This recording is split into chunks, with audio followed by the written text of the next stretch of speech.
प्रभु यीशु मसीह के नाम में आपको अनुग्रह, शांति और आशीष मिले। दुनिया की पूरब स्थानों में एक दृष्टांत, एक कहानी चलती थी पुराने समयों की। और ये वो समय था जब गाड़ियां और हवाई जहाज और ये सारी चीजें नहीं थी। जब लोग पैदल ही ट्रैवल करते थे या प्राणियों पर, जैसे घोड़ा है, गधा है, खच्चर है, इन पर सवारी करके ट्रैवल करते थे। तो यहाँ पर एक अमीर व्यापारी था जो एक लंबी यात्रा कर रहा था, पैदल कर रहा था। और शायद एक देश से दूसरे देश या देश के पूरा क्रॉस करके उसको जाना था। कई दिनों की यात्रा थी और ये व्यापारी था और इसके पास एक छोटी थैली थी जिसमें कीमती पत्थर, हीरे, ऐसी मूल्यवान चीजें थी। और इसलिए इसका जो यात्रा में सुरक्षा भी बहुत बड़ी बात थी, लेकिन ये अकेला था। तो रास्ते में इसको और एक अजनबी व्यक्ति मिला। वो भी ट्रैवल कर रहा था, वो भी यात्रा कर रहा था और उसी दिशा में जा रहा था। शायद एक ही जगह नहीं जा रहे थे, लेकिन उसी दिशा में जा रहे थे। और उसके पास भी अपना बोरिया बिस्तर था, क्योंकि ये लोग रात को कहीं ना कहीं टिकते थे, सोते थे और फिर अगले दिन फिर आगे चलते थे, उन समयों में जब यात्रा करते थे लोग। और जो व्यापारी था उसको थोड़ी सी खुशी हुई कि मुझे एक साथी मिला। उसको थोड़ा सुरक्षित महसूस भी हुआ, लेकिन उसको ये भी डर था कि कहीं ये मेरे सामान में से चोरी ना कर ले। तो उसको इस बात का संदेह था, व्यापारी को, उस व्यक्ति पर। और व्यापारी के पास था भी बहुत कीमती सामान। उस थैली में जो उसके पास हीरे, मोती या जो भी बहुमूल्य पत्थर थे, वो बहुत महंगे थे। शायद उसी से वो कुछ बिजनेस करने जा रहा था। तो ऐसा मालूम होता है कि ऐसी यात्राओं में ये लोग रात को नहाते थे, क्योंकि सुबह जल्दी उठ के अपनी जर्नी शुरू कर देते थे। और फिर जब अंधेरा हो जाता था, शाम को कहीं वो रुक जाते थे, तो फिर कोई स्थान ढूंढकर, या अगर किसी सराय में टिकते थे तो फिर रात को ही नहाते थे। तो अब क्या होता है कि व्यापारी को हमेशा डर होता था कि मैं नहाने जाऊंगा, ये कहीं मेरी वो थैली चुरा न ले। तो क्या करता था व्यापारी, वो कहता था उस अजनबी को कि भाई आप पहले नहा लीजिए, मैं यहाँ पर सामान का ध्यान रखता हूँ, और जब आप आ जाएंगे फिर मैं जाऊंगा। तो कई दिनों तक हमेशा व्यापारी अजनबी को ही पहले नहाने भेजता था। और फिर जब व्यापारी का टर्न आता था, उससे पहले वो क्या करता था, अजनबी के तकिए के नीचे अपनी उस थैली को छिपा देता था। और अजनबी की भी जो इरादे थे वो नेक नहीं थे। उसको मालूम था कि ये अमीर आदमी है, जरूर इसके पास कुछ ना कुछ है। तो जब भी व्यापारी नहाने जाता था तो अजनबी ढूंढता था उसका सामान, और लेकिन उसे मिलता नहीं था, क्योंकि वो अजनबी के तकिए के नीचे था। अपने तकिए के नीचे वो कभी देखता नहीं था।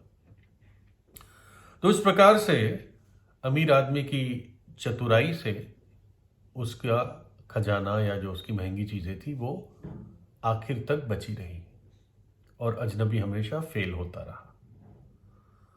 और दोनों जानते थे कि क्या हो रहा है। व्यापारी साफ समझ गया था कि ये चोरी करना चाहता है, और अजनबी भी साफ समझ गया था कि कहीं छुपाता है। खैर, कोई चोरी हो नहीं पाई, और फिर एक ऐसी जगह पर आके पहुंचे जहां पर दोनों को अलग होना था। और तब व्यापारी ने उस अजनबी को बता दिया कि मैं तो तेरे ही तकिए के नीचे वो मेरी कीमती थैली रख के जाता था। यानी उस अजनबी के कितने पास वो खजाना था। खैर, चीज वो जो करना चाह रहा था वो गलत था, लेकिन खजाना इतना पास था उसके कि उसको उस बात का एहसास नहीं हुआ। और वैसे ही बहुत लोग अपने जीवन में एक मुख्य खजाना पहचान नहीं पाते। और जिस खजाने की मैं बात कर रहा हूं वो खजाना है प्रभु यीशु मसीह। और वो ऐसा खजाना है जो छुपा हुआ नहीं है, परंतु प्रकट है और आसानी से मिलता है। उसने अपने आप को प्रकट किया। मनुष्य के इतिहास में प्रभु यीशु मसीह ने अपने आप को प्रकट किया। भक्ति का भेद बड़ा गंभीर है। ईश्वर शरीर में प्रकट हुआ। ईश्वर को कोई जान नहीं सकता, लेकिन अगर जान सकता है तो प्रभु यीशु मसीह में जान सकता है, क्योंकि वो शरीर में प्रकट हुआ। और मैंने पहले भी इस बात को समझाया है कि प्रभु यीशु मसीह को जानना ही पृथ्वी पर का सबसे बड़ा आदर है जो मनुष्य को मिल सकता है ना। प्रभु यीशु को जानना, उसको पा लेना, इससे और कोई बड़ी बात नहीं है दुनिया में। वो कोई धर्म बनाने नहीं आया था, वो कोई मत बनाने नहीं आया था, है ना। ये तो लोगों की छोटी सोच है। प्रभु यीशु एक व्यक्ति को मिल जाए, यही बहुत बड़ी बात है। दुनिया के सारे सोने और चांदी से बढ़कर प्रभु यीशु मसीह है। जो उसको जानते हैं आज, उनकी दृष्टि में वे बहुत बहुमूल्य है। उनके लिए अपना जीवन, अपना सामान देने के लिए तैयार रहते हैं। प्रभु यीशु मसीह जगत की ज्योति है। वो भोर का चमकता हुआ तारा है, शांति का राजकुमार है, राजाओं का राजा है, उसमें जीवन है। वो अनुग्रह और सच्चाई से परिपूर्ण है। आपका सृष्टि करता है, आपको अपनी समानता में बनाया है, और ताकि आप नाश ना हो जाए पापों की सजा में, नरक के दंड में, इसलिए उसने कलवरी के क्रूस पर आपकी सजा को, आपके पापों को अपने ऊपर उठाया और अपना पवित्र लहू बहा दिया, ताकि आपके पापों के लिए प्रायश्चित हो। तीसरे दिन जी उठा, सदा जीवित परमेश्वर है।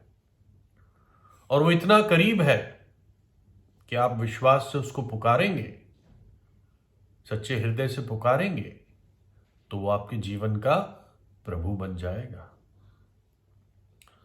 वचन में इस प्रकार से हमें समझ में आता है ये कि वचन तेरे निकट है। परमेश्वर का वचन तेरे मुंह में और तेरे मन में है। ये वही विश्वास का वचन है जो हम प्रचार करते हैं कि यदि तू अपने मुंह से यीशु को प्रभु जानकर अंगीकार करे और अपने मन से विश्वास करे कि परमेश्वर ने उसे मरे हुओं में से जिलाया, तो तू निश्चय उद्धार पाएगा। क्योंकि धार्मिकता के लिए मन से विश्वास किया जाता है और उद्धार के लिए मुंह से अंगीकार किया जाता है। क्योंकि पवित्र शास्त्र यह कहता है कि जो कोई उस पर विश्वास करेगा वो कभी लज्जित ना होगा। किसी में कोई भी भेद नहीं है, इसलिए कि वह सबका प्रभु है और अपने सब नाम लेने वालों के लिए उदार है, अनुग्रहकारी है। क्योंकि जो कोई प्रभु का नाम लेगा वो उद्धार पाएगा। यानी निचोड़ में प्रभु यीशु मसीह इतना करीब है कि यदि आप अपने मुंह से अंगीकार करें, मान ले यीशु तू मेरा प्रभु है, और अपने पापों से पश्चाताप करें और उसके बलिदान पर विश्वास करें, तो आप उद्धार पाएंगे। जीवन का सबसे बड़ा खजाना, विश्व का सबसे बड़ा खजाना आपको प्राप्त हो जाएगा। तो वैसा परमेश्वर नहीं है जो दूर है, परंतु बहुत करीब है। उस पर विश्वास करके उसके नाम को पुकारें, मनुष्य का पुत्र यानी प्रभु यीशु मसीह वो हमें ढूंढने और हमारा उद्धार करने के लिए आया। मनुष्य, मैं आप एक खोई हुई भेड़ के समान है, और प्रभु यीशु जो अच्छा चरवाहा है वो हमें ढूंढने के लिए और बचाने के लिए आया। आपको जाकर सत्य को खोजने की जरूरत नहीं है, ईश्वर की खोजने की जरूरत नहीं है, वो तो खुद आपके पास आया है। आपको सिर्फ उसको ग्रहण करना है, अपने हृदय का द्वार खोलकर उसे कहना है, प्रभु मेरे जीवन में, मेरे हृदय में आज आ जा। ऐसा ना हो कि जो अनुग्रह का द्वार आपके लिए खुला है, इस संसार के लिए खुला है, वो शीघ्र बंद होने वाला है, और बंद जब हो जाएगा तो ऐसा ना हो कि आप बाहर ही रह जाए, जहां पर रोना और दांतों का पीसना है। इसलिए अपने पापों से पश्चाताप करके प्रभु यीशु पर विश्वास करें और उद्धार पाए। एक प्रधान था, बहुत अमीर था, जवान था और धार्मिक था। उसने प्रभु यीशु के बारे में सुना था और उसने कहा, किसी सरदार या प्रधान ने यीशु से पूछा, हे उत्तम गुरु, अनंत जीवन का अधिकारी होने के लिए मैं क्या करूं? यीशु ने उससे कहा, तू मुझे उत्तम क्यों कहता है? कोई उत्तम नहीं, केवल एक, अर्थात परमेश्वर। यानी तू मुझे परमेश्वर मानता है तभी तू मुझे उत्तम कह, नहीं तो मुझे उत्तम ना कह। तू आज्ञाओं को तो जानता है, यीशु प्रभु ने कहा, कि व्यभिचार ना करना, हत्या ना करना, चोरी ना करना, झूठी गवाही ना देना, अपने पिता और अपने माता का आदर करना। उस प्रधान ने कहा, मैं तो इन सब बातों को लड़कपन ही से मानता आया हूं। यीशु ने उससे कहा, तुझमें अब भी एक बात की घटी है। अपना सब कुछ बेचकर कंगालों को बांट दे और तुझे स्वर्ग में धन मिलेगा, और आकर मेरे पीछे हो ले। वह यह सुनकर बहुत उदास हुआ, क्योंकि वो बहुत धनी था। धनी होना गलत नहीं था, लेकिन यह प्रधान परमेश्वर से ज्यादा अपने धन से प्यार करता था, और ये बात प्रभु यीशु जानता था कि ये ईश्वर पे आस्था तो रखता है, लेकिन अपने धन को, अपने पैसे को, अपने संपत्ति को ईश्वर से ज्यादा समझता है।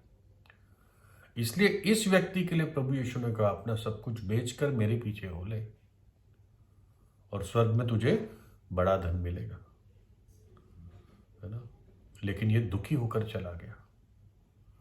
जो सबसे बड़ा खजाना उसके सामने था, प्रभु यीशु स्वयं, लेकिन वो संसार के पैसे से उसको ज्यादा प्यार था। संसार का पैसा उसका ईश्वर था, और उस ईश्वर के कारण उसने सच्चे खजाने को, सच्चे और जीवित परमेश्वर प्रभु यीशु को वो छोड़कर वहां से चला जाता है। हमें मालूम नहीं है इस व्यक्ति के बारे में क्या हुआ बाद में, लेकिन उस क्षण वो प्रभु यीशु से दूर चला गया। वो सच्चा खजाना, बहुमूल्य खजाना वो खो बैठा। ऐसा ना हो ऐसा आपके लिए हो जाए। तो इसलिए जब समय है, जब द्वार खुला है, तो उस अनुग्रह के द्वार में प्रवेश करें। प्रभु यीशु को अपने हृदय में बुलाएं, प्रार्थना कीजिए। प्रभु यीशु आपको आशीष दे।